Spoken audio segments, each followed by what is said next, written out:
ইতিহাসের পাতায় এমন কিছু ঘটনা আছে যা শুধু গল্প নয়, বরং হৃদয়কে কাঁপিয়ে দেয় আর মানুষকে বদলে দেয় চিরদিনের জন্য। আজ আমরা শুনব এক কবির গল্প, যিনি ছিলেন ইসলামের বিরোধী, কিন্তু শেষে হয়ে যান ইসলামের এক উজ্জ্বল নক্ষত্র। তার নাম কাব বিন জুহায়ের রাদিয়াল্লাহু আনহু। কাব ছিলেন একজন বিখ্যাত আরব কবি। তার বাবা জুহায়ের ইবনে আবি সুলমা আরবের অন্যতম শ্রেষ্ঠ কবি ছিলেন। কবিতা ছিল তার রক্তে, শব্দ ছিল তার অস্ত্র। কিন্তু যখন ইসলাম ছড়িয়ে পড়তে শুরু করল, কাব তা মেনে নিতে পারেননি। তিনি রাসূলুল্লাহ সাল্লাল্লাহু আলাইহি ওয়াসাল্লামের বিরুদ্ধে কবিতা লিখলেন, ব্যঙ্গ করলেন, অপমান করলেন, এমনকি মুসলমানদের বিরুদ্ধে উস্কানি দিতেও পিছপা হননি। সময়ের সাথে সাথে ইসলাম শক্তিশালী হল, মক্কা বিজয় হল। তখন কাব বুঝতে পারলেন আর জীবনের পথ ভুল ছিল।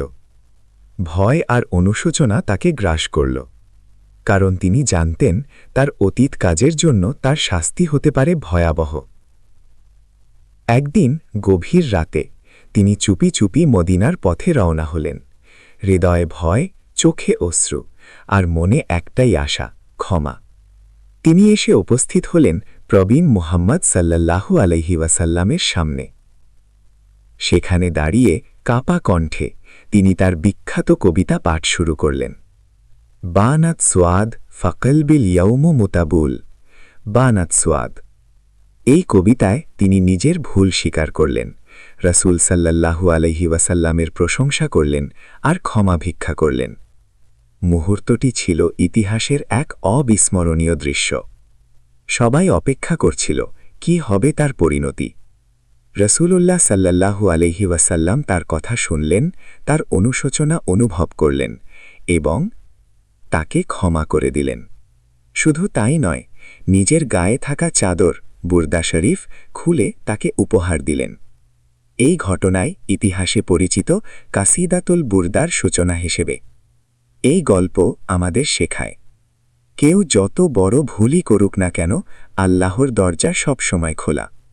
সত্যিকারের অনুশোচনা মানুষকে বদলে দিতে পারে, আর দয়া সবচেয়ে বড় শক্তি। কাব বিন জুহায়ের রাদিয়াল্লাহু আনহু শুধু একজন কবি ছিলেন না, তিনি ছিলেন তাওবার এক জীবন্ত উদাহরণ। শেষ কথা, আপনি যদি কখনো ভুল পথে চলে যান, ফিরে আসুন, কারণ আল্লাহ অপেক্ষা করছেন আপনাকে ক্ষমা করার জন্য।